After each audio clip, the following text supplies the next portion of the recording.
Musta? Okay. Di ko alam pero ako lang ba? Parang recently lahat ng mga dumadating sa akin packages parang puro mga maalikabok. Anyway, so nakalagay sa title pero bubuksan na rin natin. So first time natin magkakaroon ng in-play na mouse, sorry mouse, na keyboard. Check natin. Nakikita ko to sa, di ko alam, Data Blitz ko yata napansin or sa, basta nakakita na ako ng mga ganito sa local stores. Pero di tayo bumibili kasi nga wired, pero since wala pa akong makita ang ganito na try mode, kung meron man comment nyo kung try natin. Pero yun nga, for the price of 659 to be exact, wait lang, confirm ko ha. Teka, mamaya nagsasabi ako ng maling informasyon. 659, yan. 659, actually nga, unti ka lang yung discount niya, no? 669, pero naka-discount tayo ng 10 piso. Still discount, sulit ba to? So yan, in-play, mechanical keyboard, hindi pa sure kung hot swappable, pero check natin. Ang pinili ko, black Black, ang alam ko, wait. NK black, ayan, NK black. Okay, so 659 na keyboard, na mechanical keyboard, NK680, yun na. So, NK680 in play. Gilid, wala naman. Normal box, typical box. Ang alikabok nung ano. Okay. Wait. Okay. Kala ko yung wired keyboard talaga eh. Okay, so may kasama siyang syempre USB A, USB C. So, yun na yun. Okay. So, basic specifications. Okay, so yan. Basic specifications just in case na kailanganin nyo. Or kailangan balikan to. Likod. Ayan din. No use. Yan yung mga tatanong. Kaya, itong one of the reasons kaya hindi na rin ako nag-install ng mga driver, lalo na sa mga wired keyboard. Yan naman nakalagay naman, no? Halos naman sila ganyan eh. No USB drivers required, plug and play. Halos lahat. Di ko sinasabing pero halos lahat.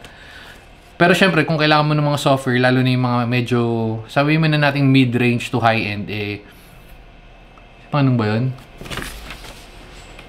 50 pala. So, yung mga mid-range to high-range, ayun yung may mga software na kailangan mo. Or, hindi naman kailangan, pero pwede ka mag-macros. Pero kasi may ginagamit na akong software para doon. So, kaya hindi na ako nag-install. Pero anyway, ayan nga. Ayan yung manual. Tapos, walang kahit anong kasama, kahit anong tanggal, wala. Pero meron kong kasamang foam. Okay, so, ay, kable pala. Sorry, kable. Meron naman kasamang kable. Ayos lang, ayos lang. Ayan. Decent keyboard. Likod. Tabi muna natin. Para siyang vibes ng Garuda pero kasi medyo open yung gilid. Okay. Okay, so yan. In-play keyboard. 659. Sulit ba siya? Sulit yung alikabok sa akin eh. Okay, sound. Padanin muna natin yung dumadaan na motor. Wala na? Okay, goods.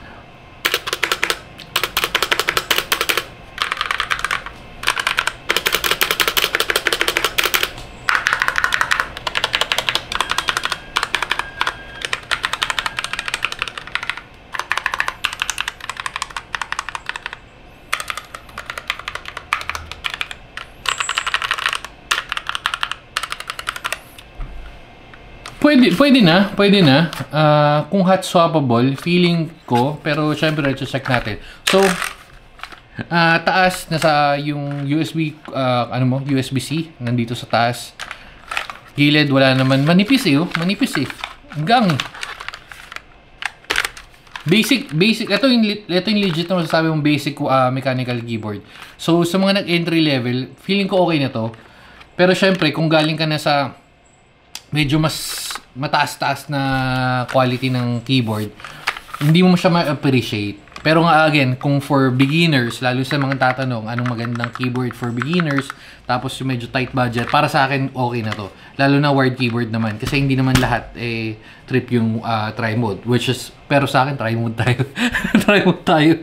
Okay. So, open natin. Oops. Ano yun? Okay. Open natin. Hot swappable naman siya. Dapat. Siya padudurog. Madudurog nga. Malambot, men. Ito yung problema sa mga ganito. Yung ano eh. Ayun, ito. Hindi kita eh. Pero ayun, nakita nyo, nadurog na yung housing. Oh. Malalambot yung housing ng ganito eh.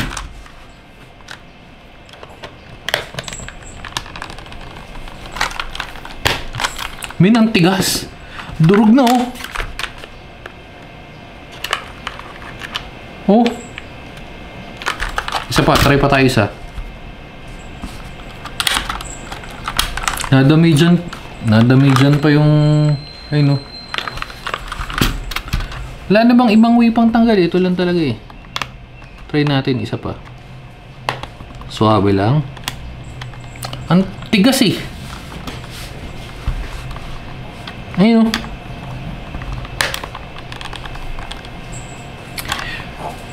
Ina-assume ko lang pero feeling ko 3 pins lang to.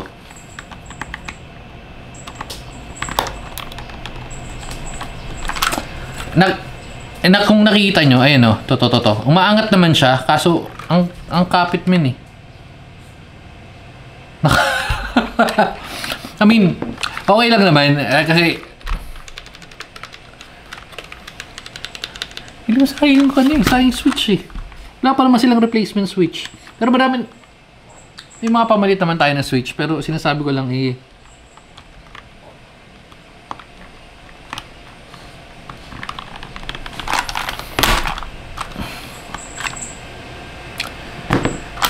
last.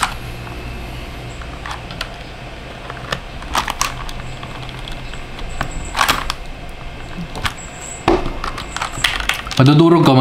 Hindi ko na ipo-push. Feeling ko ipapag-giveaway natin to. Ayoko na sirahin kasi baka masira. Kung may giveaway ka, wag kang mag-alala. Lalagyan natin ng switch na pamalit. Anyway, so ang tigas, men. Ayun o, tingnan mo. Ito, tingnan nyo. Ayun o, yan o. Basag o. Nabasag ko no. Oh. Hindi naman ganyan yung ano. Pero malamang 3 pins to. Again, nag-assume lang ako pero yun. So basic keyboard typing test. Kung nakaangat kasi actually napansin ko lang yung nakaraan. Medyo nag-iiba nga tunog pag nakaangat. So balapag natin.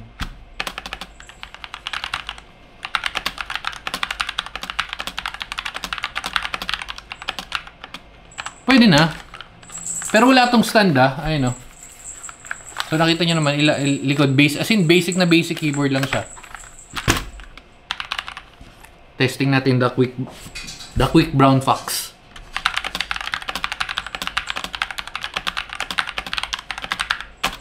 Pwede na. For 659, yun lang, kung bibilin mo to at baguhan ka sa mechanical keyboard, bilhin mo lang to for practice and all. Pero kung mag-upgrade ka at balak mo to palitan na switch, hindi ko na siya nire-recommend kasi try mo mag-ipot at least na nasa 2,000 plus. Medyo mas okay na yung mga bass nun, pati yung mga keyboard, mas okay na yun. Pero for beginner, yes, pwede siya. Ayun lang. So, in-play NK680. So, again, recommended lang for beginners. Pero, for, hindi siya. Tapos, kung mga office work, pwede na. Tapos, yung mga sa nagtatanong, kung okay ba sa work from home, kung matotolerate mo yung ganun tunog, ikaw na yung makakasagot na. Okay? So, ayan, in-play NK680. Okay? So, yun lang. Sige na. Bye-bye and babu.